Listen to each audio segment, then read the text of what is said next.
Bueno, muchísimas gracias. Son las 7 de la mañana con 23 minutos. Agradezco mucho. En la línea telefónica está el doctor Norberto Alvarado Alegría. Él es doctor en Derecho, constitucionalista, y que obviamente sobre esta situación que incluso el día de ayer se generó entre el presidente de la República, Andrés Manuel López Obrador, y diríamos lo que tiene que ver con la administración de justicia en este país. ¿Cuál es el papel que, por cierto, han dado a conocer a través de diferentes comunicados las organizaciones, asociaciones, representaciones, la Barra Mexicana de Abogados, que pues obviamente están exigiendo la necesidad de que se respete el Estado de Derecho, entre otros temas que obviamente son fundamentales para el desarrollo de un esquema democrático, de un Estado institucionalmente reconocido en un marco de división de poderes, de respeto institucional, y que permita justamente este equilibrio que es fundamental para la modernización del Estado mexicano. Mi querido doctor, mi querido Norberto Alvarado, ¿cómo estás? Buenos días. Muy bien, buenos días, Aurelio, ¿cómo estás? Un saludo para ti, para todo tu auditorio. Bien, muchísimas gracias además por tomarnos la llamada, mi querido Norberto, y además preguntarte, hoy hay una reacción, por cierto, por parte de los jueces y magistrados a nivel nacional en la necesidad de que pues el Poder Judicial de la Federación, ante los dichos del presidente Andrés Manuel López Obrador y ante lo que ya ha señalado por lo que pues ha sido el comportamiento del juez Juan Pablo Gómez Fierro, pues pareciera se ha generado una controversia entre el Poder Ejecutivo y el Poder Judicial de nuestro país, mi querido Norberto. ¿Qué va a pasar y cómo hay que leer esta situación, Norberto? Doctor. Sí, mira, yo creo que ya se había tardado el Poder Judicial de la Federación en manifestarse, porque no es la primera vez en estos ya, digamos, poco más de 2 años de gobierno del presidente Andrés Manuel López Obrador, en el que el Poder Ejecutivo ha interferido, ha sido muchas veces poco respetuoso del ámbito primero de la división de poderes y después de la autonomía de los jueces y los magistrados, ¿no? Sí. Recordemos que el día 9 de este mes se publicó en el Diario Oficial de la Federación una reforma a la Ley de la Industria Eléctrica que modifica 9 artículos y todo el régimen transitorio que se había generado con la expedición de una nueva ley de esta materia, que se dio en la época del gobierno del presidente Peña Nieto, sí, donde se abrió el sistema eléctrico, la generación de energía eléctrica al mercado para la participación de los particulares, y se obligó a la Comisión Federal de Electricidad a que se hiciera una serie de cambios para que se permitiera que los particulares pudieran producir energía, colocarla en el mercado a través de subastas y desde luego pues hacer más competitivo el mercado de energía eléctrica y también la generación de energía a través de las famosas energías limpias, como podría ser la energía eólica y la energía solar. Sí. Entonces, ante estas modificaciones del 9 de marzo, algunas empresas, ya van 12, ya prácticamente es una docena, que han promovido un juicio de amparo en contra de estas reformas por considerarlas contrarias a lo que establece la Constitución. Y no solamente el juez que tú refieres ha concedido suspensiones provisionales, sino que ya son 2 o 3 juzgados federales los que han venido concediendo suspensiones. Es decir, han venido generando un procedimiento que es un procedimiento estándar, un procedimiento regular, en el cual se ha otorgado una suspensión provisional, que lo que busca es mantener intacta la materia del juicio para preservar el litigio, y que esto no implica que se decida sobre el fondo del asunto. Es como bien lo señala la ley de amparo y las propias resoluciones, que ya prácticamente todos conocemos porque se han hecho públicas. Sí, claro. Los medios de comunicación las han dado a conocer, también están circulando en las redes sociales.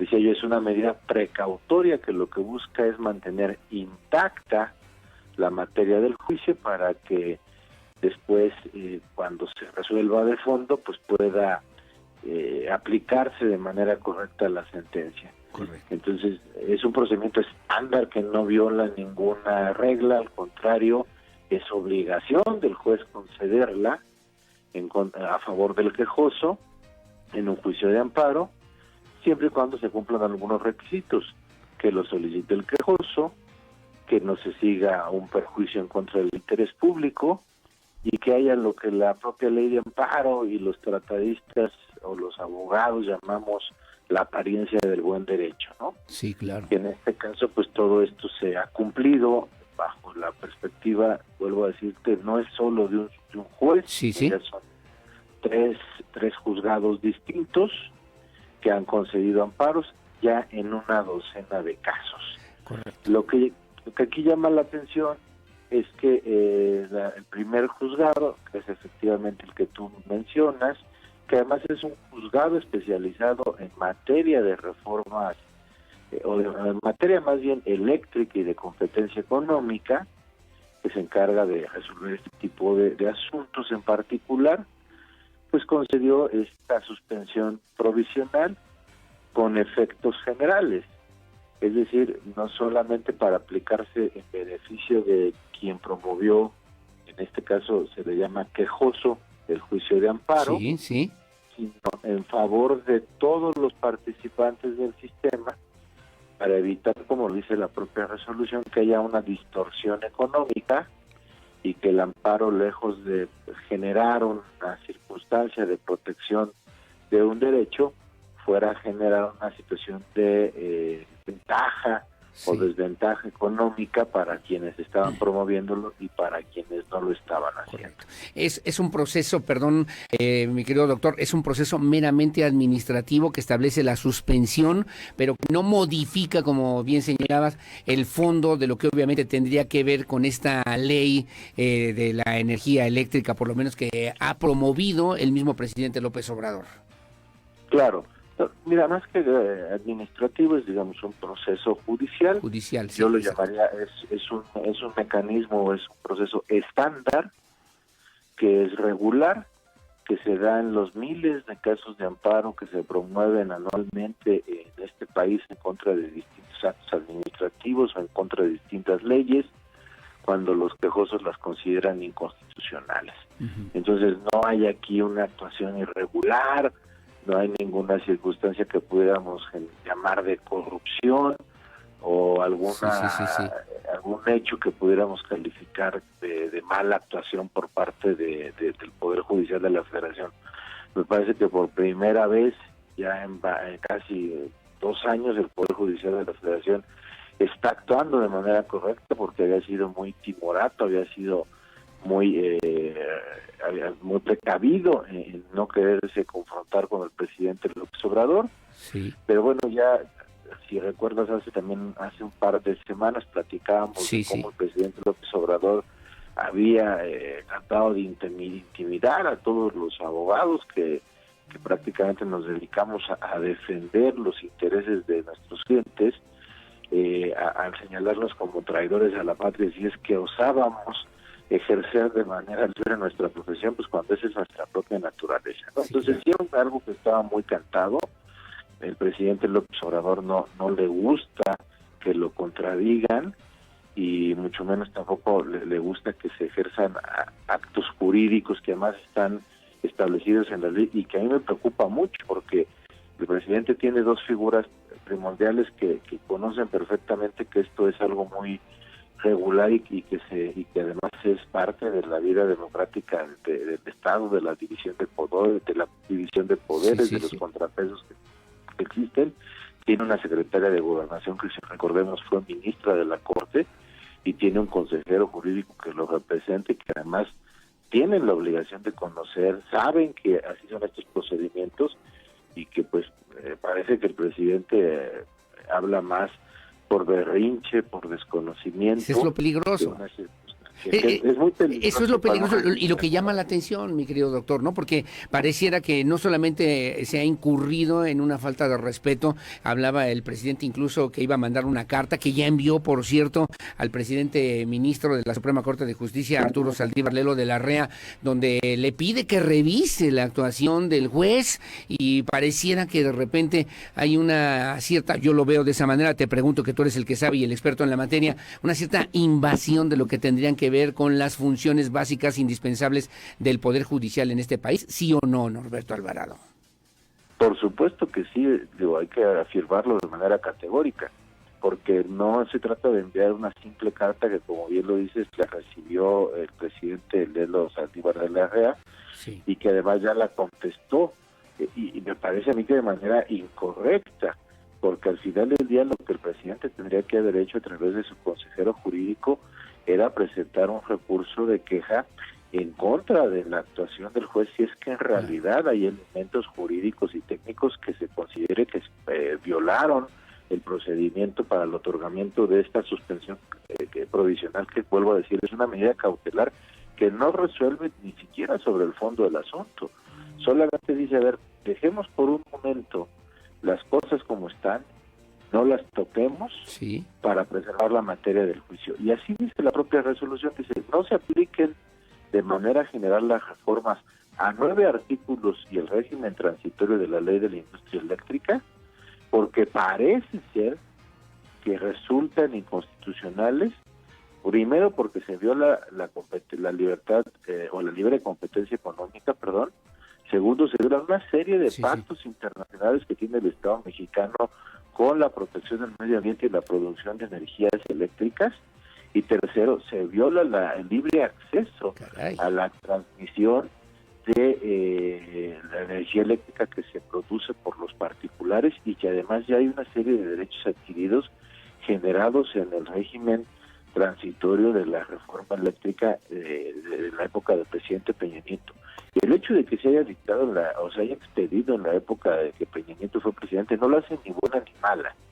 Simple y sencillamente fue una nueva ley que se expidió para adecuar la industria eléctrica mexicana a los cambios y las exigencias internacionales y a una mayor apertura en materia de esta industria, que es muy importante, y que recordemos que ya empezamos a ver los primeros efectos de esta circunstancia con los apagones que sucedieron también hace algunas semanas, no solamente en el norte del país, aquí mismo en la ciudad de Querétaro. Sí, en varios estados de la República incluso. En varios estados.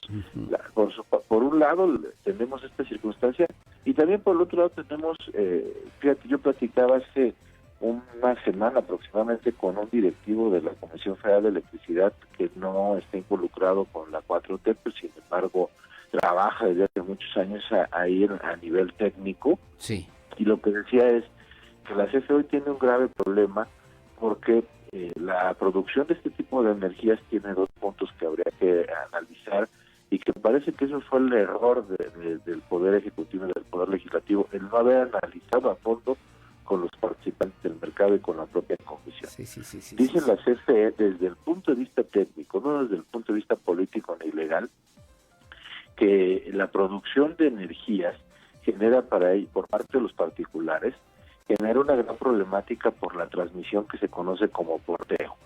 Es decir, las energías hoy se están generando lejos de las zonas de donde se requiere el uso de ellas, de las grandes ciudades. Sí, claro. Por ejemplo, si se produce energía en el estado de Chiapas y tiene que llevarse hasta la Ciudad de México, pues esta transmisión o porteo está siendo demasiado cara y tiene que ser realizada de manera directa por la Comisión Federal de Electricidad.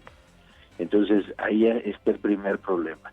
El segundo problema es que las energías limpias o alternativas, que son desde luego el futuro en el que tendríamos que estar pensando, y más que nada, más que pensarlo, estar actuando ya sobre esa circunstancia, no son útiles para todos los sectores económicos, para todos los sectores productivos, sobre todo en la industria. Porque se producen con lo que se llama técnicamente para una sola fase. Entonces las industrias requieren una energía que trabaja en dos fases. Esta energía, por lo tanto, no puede ser utilizada en este tipo de industrias y tiene que ser como regenerada, me explicaba esta persona técnicamente, por las propias plantas de CFE, y trabajan entonces en cero en una de las fases.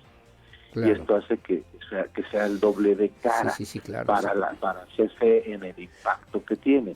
Entonces esto es lo que tendría que haber sido materia de una plática, de un diálogo que se prometió por parte del Senado y por parte de la Cámara y que no se hizo, en hacer un parlamento abierto con todos los integrantes del sector económico, y que no se hizo. Claro, sí, ese es entonces, pues tenemos ese tema. Por un lado, una problemática real que dice el área técnica de la Comisión Federal de Electricidad, fuera de cualquier tema ideológico y político, que sí se está teniendo en la CFE, y por eso estamos viendo o viviendo estos apagones, pero por el otro lado también una soberbia y la posición de berrincho, de capricho del Ejecutivo, de no querer escuchar otras voces y de molestarse cuando las otras voces legítimamente, como en este caso los participantes en el mercado eléctrico, promueven un recurso para defender sus intereses. Sin duda alguna. Bueno, ahí está el fondo. Esta discusión va a dar mucho de qué hablar. Solamente preguntar desde la perspectiva técnica, mi querido doctor Norberto Alvarado Alegría, y agradecer como siempre tu presencia en este espacio informativo. Esta suspensión pudiera detener o frenar la reforma energética, y esta suspensión, ¿cuánto tiempo podría durar, digamos, para que se pudiera resolver o se pudieran por lo menos establecer estos diálogos que no se hicieron previa a la aprobación en los congresos, en la Cámara de Diputados, en la Cámara de Senadores, Norberto? Mira, por el momento está suspendido la aplicación de la reforma a la ley de la industria eléctrica en estos 9 artículos y en el régimen transitorio, es decir, se mantiene vigente y aplicable la ley como estaba originalmente. Sí. Entonces, por el momento está suspendido de manera provisional. Tendrá un segundo momento donde el juez tendrá que pronunciarse por una suspensión definitiva y por la resolución del fondo del amparo. Los elementos que hay, al menos de lo que se lee en el documento que se ha hecho público y al que hemos tenido acceso, es que muy probablemente los juzgados fallarán en favor de quienes están presentando estos amparos. ¿Qué tendrá que venir posteriormente? Pues un diálogo que además, digamos, las fuentes de declaraciones del presidente López Obrador dicen que ya se están sentando en la mesa a platicar con todas las implicadas, con todas las empresas implicadas en esta circunstancia. Es decir, ¿por qué hacerlo después? ¿Por qué no hacerlo previamente para evitar todo este conflicto? Sí, claro. Entonces, al final del día, no es más que el reflejo de una circunstancia en la que el Poder Ejecutivo no tiene la capacidad de aceptar que se equivoca. Y lo peor de todo, no tiene la capacidad de aceptar que los ciudadanos tenemos el derecho de defender nuestros intereses, lo cual, vuelvo a ponerlo sobre la mesa, es muy grave para un régimen democrático y es un retroceso en materia jurídica, en materia de derechos humanos y en materia de certidumbre para los mexicanos. Sin duda alguna. Hoy es la industria eléctrica, hace 2 semanas fuimos los abogados litigantes, las mujeres el 8 de marzo, entonces cada vez se están sumando más acciones de esta naturaleza que son muy preocupantes, porque son un retroceso a lo que los mexicanos hemos ganado históricamente, que es la posibilidad de defender efectivamente nuestros derechos a través de los recursos y de los medios que tenemos a la mano, como el amparo. Pues mi querido doctor Norberto Alvarado Alegría, te agradezco además estas consideraciones y también pues estos comentarios que son importantes para poder entender esta problemática y esta situación que sin duda alguna seguirá en el tintero y seguirá en los medios de comunicación. Te mando un abrazo, te agradezco mucho y estamos a la orden como siempre, mi querido doctor Norberto Alvarado Alegría. Buenos días.